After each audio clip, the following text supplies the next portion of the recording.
Buen día, mi nombre es Emanuel González. El día de hoy les voy a presentar algunas de las rutas o vías metabólicas en el ser humano. Primero vamos a empezar, ¿qué es una vía metabólica o una ruta metabólica? Las vías metabólicas son una serie de reacciones enzimáticas conectadas que van a generar productos específicos. Y estos productos específicos van a ser, por ejemplo, piruvato, lactato, que van a servir en diferentes reacciones conectadas o un conjunto de vías que van a ayudar al organismo a que se esté en un equilibrio como tal. Primero vamos a empezar con dos rutas que son esenciales en el metabolismo. Vamos a empezar por estas dos vías, que van a ser la glucólisis y la gluconeogénesis. Estas dos vías van a ser contrarias unas de otras, porque a partir de la glucólisis nosotros podemos generar energía a partir de una oxidación. Esta oxidación va a generar energía en forma de ATP y NADP, que van a ser los productos finales de la glucólisis. Entonces, ¿dónde se va a realizar la glicólisis? Se va a realizar en el citoplasma celular. ¿Cuántas reacciones va a necesitar la glucosa para llegar al producto final, que va a ser piruvato? Va a constar de 10 reacciones netas. Va a tener diferentes partes, pero esta se va a dividir en dos esenciales. Entonces, vamos a tener una fase de exosas que va a llegar de la reacción 1 hasta la 3, ¿acá? Donde se va a formar fructosa 1,6-bifosfato. Esa va a ser la primera fase, donde se va a dar un gasto energético. Entonces, la segunda fase se va a generar a partir de dihidroxiacetona fosfato en la reacción 4 para generar energía y hasta producir piruvato en la reacción número 10.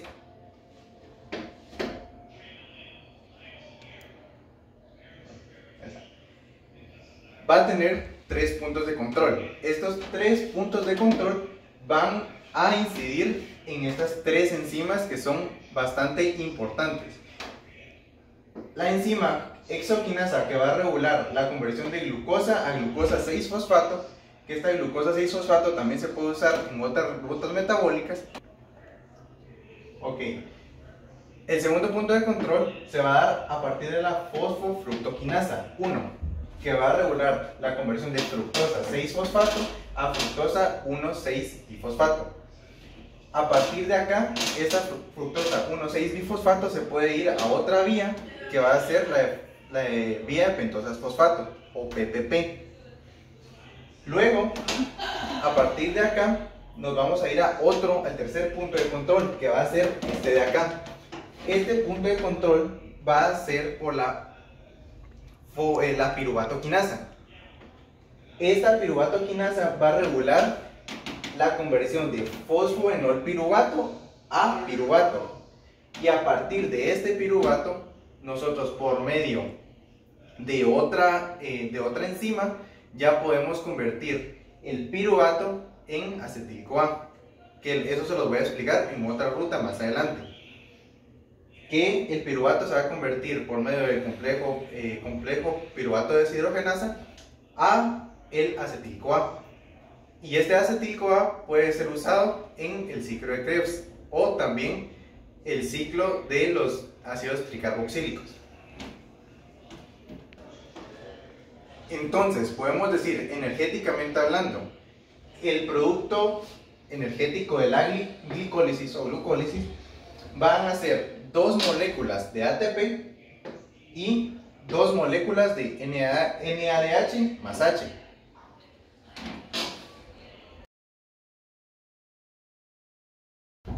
Ahorita me toca hablarles de la gluconeogénesis, que la gluconeogénesis va a ser la vía contraria de lo que nosotros veíamos en la glucólisis, porque en la glucólisis nosotros fragmentamos una molécula de glucosa para generar 2 moléculas de piruvato.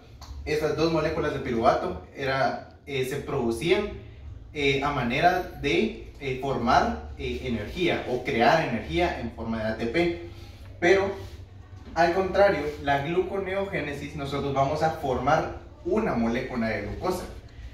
Una molécula de glucosa que no va a venir ni de los hidratos de carbono o de los carbohidratos, que vienen siendo lo mismo, sino que va a ser a partir ya sea de lactato, malato o alanina, que estos son moléculas que van a estar dentro de la mitocondria, porque ahí es donde se va a iniciar la gluconeogénesis. Entonces van a estar dentro de la mitocondria, y luego estos, ya sea el malato, por ejemplo, el malato por medio de la malato deshidrogenasa se va a convertir al oxalacetato. Este oxalacetato, por medio de la piruvato carboxilasa, va a generar piruvato. Bueno, y a partir de dónde se va a crear la glucosa, porque no va a ser ni de los carbohidratos ni desde los hidratos de carbono, que viene siendo lo mismo, sino que va a ser a partir de ya sea moléculas de malato, lactato o alanina, que van a estar dentro de la membrana mitocondrial. Bueno, dentro de la mitocondria, más bien dicho. Estas moléculas se van a convertir a oxalacetato por medio de la malato deshidrogenasa, en el caso del malato, ¿verdad? Entonces, ya estando en oxalacetato, se va a convertir a piruvato por medio de la piruvato carboxilasa. Entonces, a partir de este piruvato se van a generar las series de reacciones enzimáticas para generar glucosa. Entonces, tenemos que se va a producir gluconeogénesis en presencia de glucagón y en una situación de hipoglicemia, porque nosotros lo que queremos es elevar el azúcar. Entonces, por ende, vamos a crear glucosa. Esta serie de reacciones de la gluconeogénesis va a invertir los puntos de control, que van a ser estos de la glucólisis. Entonces, estos puntos de control se van a invertir por medio de las enzimas piruvato carboxilasa, fosfoenol piruvato carboxilasa, malato deshidrogenasa, fructosa 1,6 bifosfatasa y glucosa 6 fosfatasa. Que recordemos que al final nosotros podemos decir que la gluconeogénesis va a ser una vía con un consumo muy elevado de energía, porque nosotros vamos a utilizar 6 moléculas de ATP para generar una sola molécula de glucosa. Entonces podemos decir que energéticamente es una vía bastante operable.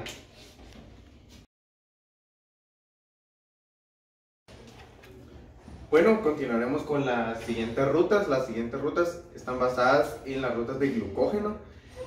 La siguiente ruta es la de glucogenólisis. ¿Qué va a hacer la glucogenólisis? Pues va a crear moléculas, o va a desfragmentar la molécula de glucógeno. ¿Por medio de qué enzima? Va a ser por medio de la glucógeno-fosforilasa, que va a ser la que va a regular esta vía. ¿En qué situaciones se da esta ruta? Por medio del glucagón o de la epinefrina, y en situaciones de hipoglicemia. Entonces, para que la glucógeno-fosforilasa sea activa o esté en su estado activo, primero se tiene que activar por medio de del AMPC, pero va a haber un intermediario. Este intermediario va a ser la pKa.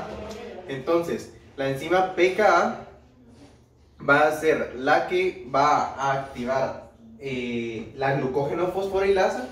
Entonces ya va a iniciar la desfragmentación o el rompimiento de glucógeno a través de la enzima de ramificante, que va a cortar los enlaces alfa 1,6, y a partir de ahí se va a introducir una molécula de fosfato y se va a liberar glucosa libre.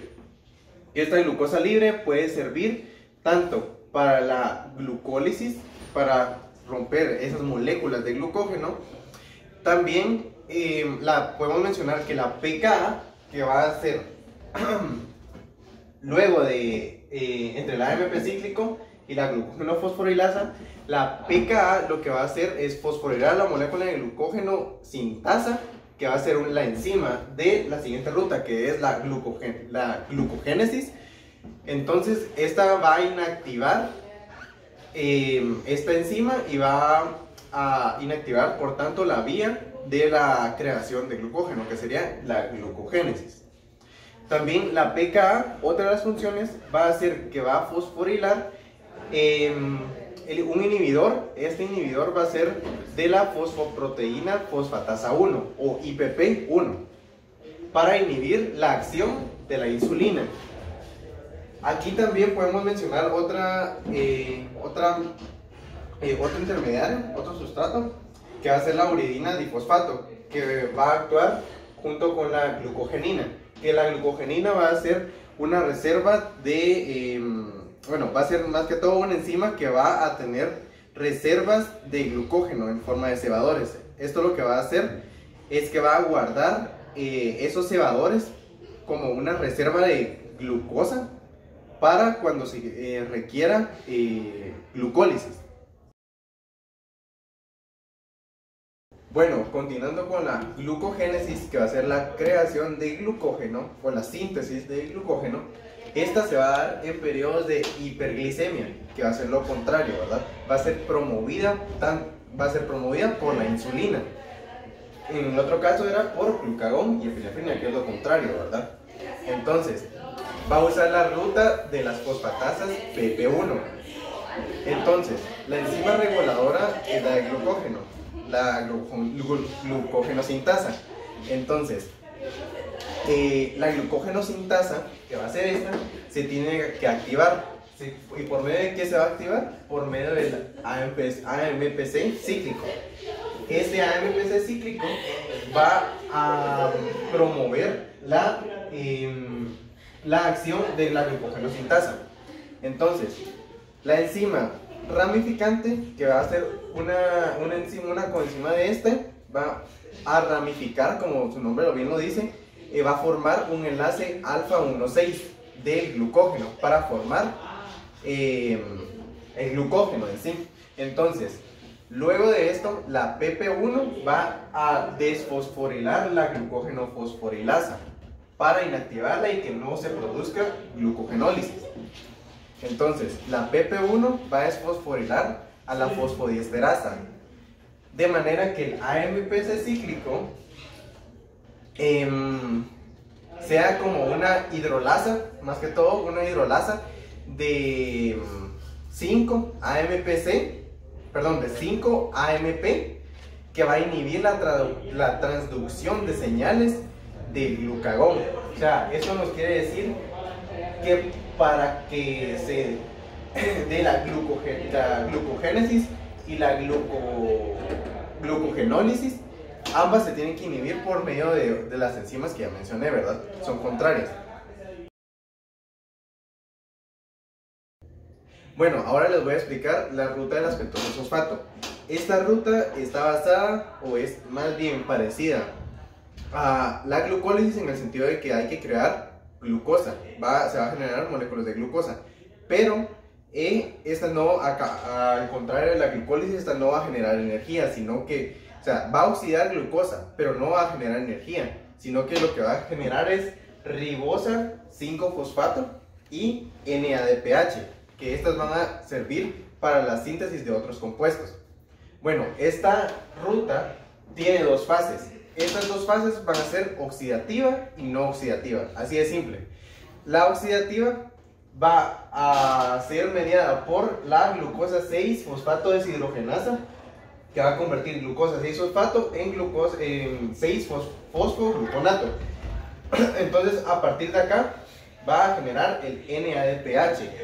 Este NADPH más H lo que va a servir es para la síntesis de ácidos grasos. Síntesis de ácidos grasos, esfingolípidos, fosfolípidos por reacciones de reducción. Estas reacciones de reducción se van a realizar, de hecho toda esta vía se va a realizar dentro del citoplasma celular. Por lo tanto, entonces tenemos la fase oxidativa y luego tenemos la fase no oxidativa. La fase no oxidativa va a ser donde se va a crear ribosa 5-fosfato. Entonces, esa ribosa 5-fosfato va a ayudar a la síntesis de ácidos nucleicos, que si recordamos, ácidos nucleicos, ADN o ARN, por reacciones que van a estar mediadas tanto por la transcetolasa, que va a transferir 2 carbonos para la creación de gliceraldehído 3-fosfato, y la transcetolasa que va a transferir 3 carbonos para la creación de fructosa 6-fosfato. Esta fructosa 6-fosfato se va a convertir a la glucosa 6-fosfato y nuevamente va a pasar a este ciclo. Entonces este ciclo va a ser un ciclo pero de manera lineal. Entonces el NADPH y la ribosa van a ser productos netos de esta vía. Aquí tenemos también esta coenzima que va a ser la tiamina pirofosfato. Esta tiamina pirofosfato va a ayudar a la transcetolasa y a la aldolasa para hacer la conversión, para la síntesis de estos compuestos, ¿verdad?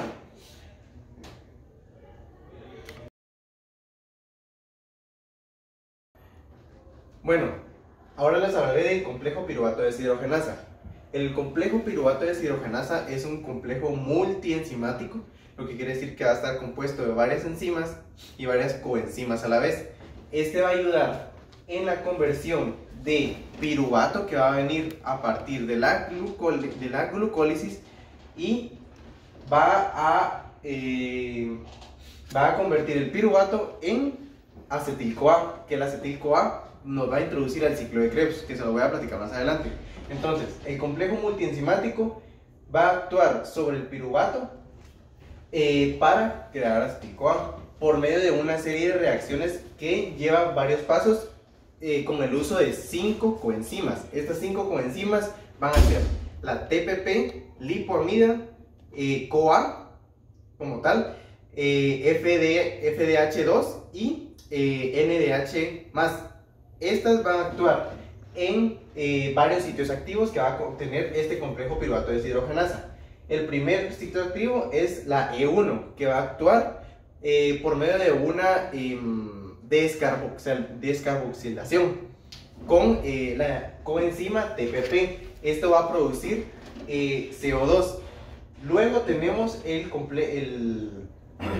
sitio activo número 2. Entonces, a partir de acá se da una transacetilización por medio de la unión con la lipoamida. Esto va a producir un grupo acetilo en la coenzima A para que se forme acetil-CoA. Entonces, aquí a partir del complejo 2 ya se puede formar acetil-CoA, pero necesitamos reducir por medio del complejo 3 esto que nos quedó acá, que sería el acetil dihidrolipoamida, para que vuelva a su estado normal y así se pueda reciclar para generar otra vez esta reacción. Entonces, luego en el sitio activo número 3, que sería la E3, va a ser la dihidrolipoil deshidrogenasa. Esta va a generar una reacción de deshidrogenación. Por lo tanto, se va a unir al FDH2, acá, FDH2, para producir NADH. Entonces, este NADH+ también se va a reciclar para volver a iniciar esta serie de reacciones. Entonces, lo que nos quiere decir este complejo es que son varias enzimas en cadena y coenzimas que van a actuar en reacciones para que se pueda producir acetil-CoA. En este caso, el acetil-CoA se produce en el E2.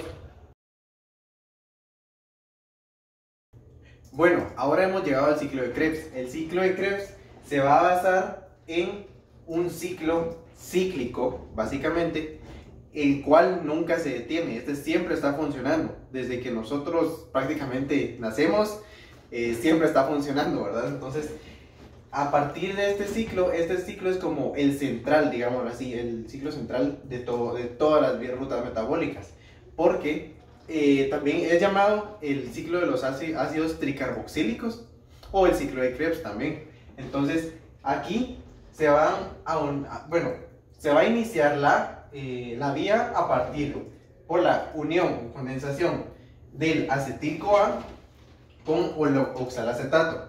Esto va a iniciar una reacción de deshidrogenación que va a ser la primera fase del ciclo de Krebs, la de deshidrogenación, y va a poder suceder una descarboxilación también. Entonces, el acetil-CoA se va a unir con el oxalacetato. Esto va a producir que se libere agua y por medio de la citrato sintasa. Esta citrato sintasa va a convertir oxalacetato en citrato. Entonces, luego de acá pasa al isocitrato por medio de una enzima que es la aconitasa, que también a su vez va a mediar otra reacción anteriormente. Luego va a pasar del isocitrato al alfa-cetoglutarato. Acá en este punto, este va a ser un punto de control, el isocitrato de la isocitrato deshidrogenasa. A partir de acá se van a liberar los primeros productos del ciclo de Krebs en general, porque el ciclo de Krebs va a tener como productos NADH y NADH, FADH2 y ATP. Básicamente esos también van a producir ATP. Entonces aquí se producen los primeros NADH y se libera dióxido de carbono. Luego, ¿qué pasa? A alfa-cetoglutarato pasa por medio de la enzima alfa-cetoglutarato deshidrogenasa succinil-CoA. Entonces esto hace que se libere la segunda molécula de NADH más H. Entonces aquí también por medio de la introducción de CoA se va a liberar dióxido de carbono. Esta reacción va a ser muy parecida a lo que es el complejo piruvato deshidrogenasa. ¿Por qué? Porque va a tener el mismo complejo de enzimas. Luego pasa a succinil-CoA y el succinil-CoA pasa a succinato. Del succinato, aquí se da una liberación de ATP por medio de la conversión de GDP y un fosfato, se genera ATP. Entonces ahí ya tenemos otro producto. Luego pasa a fumarato. ¿Por medio de qué enzima? Del succinato, de la succinato deshidrogenasa, que ese va a ser otro punto de control. Entonces, aquí se produce otro NADH. Luego pasa al malato por medio de la fumarasa. Entonces, cuando ya pasa el malato al oxalacetato, aquí pasa por medio de la malato deshidrogenasa, que si se acuerdan, les había comentado que eso se podía usar para una reacción de la gluconeogénesis en la mitocondria, porque este proceso se da dentro de la mitocondria. Entonces, la conversión de malato a oxalacetato puede dar un resultado de una vía anfibólica, porque puede producir tanto reacciones en catabolismo como anabolismo. Por ejemplo, esta reacción de acá se puede prestar para una vía anaplerótica, lo que quiere decir que este oxalacetato se puede prestar, digámoslo así, para la vía de gluconeogénesis. Entonces, como productos finales tenemos 3 moléculas de NADH, una de FADH2 y una de ATP, lo que nos va a producir en un total de 12 ATPs.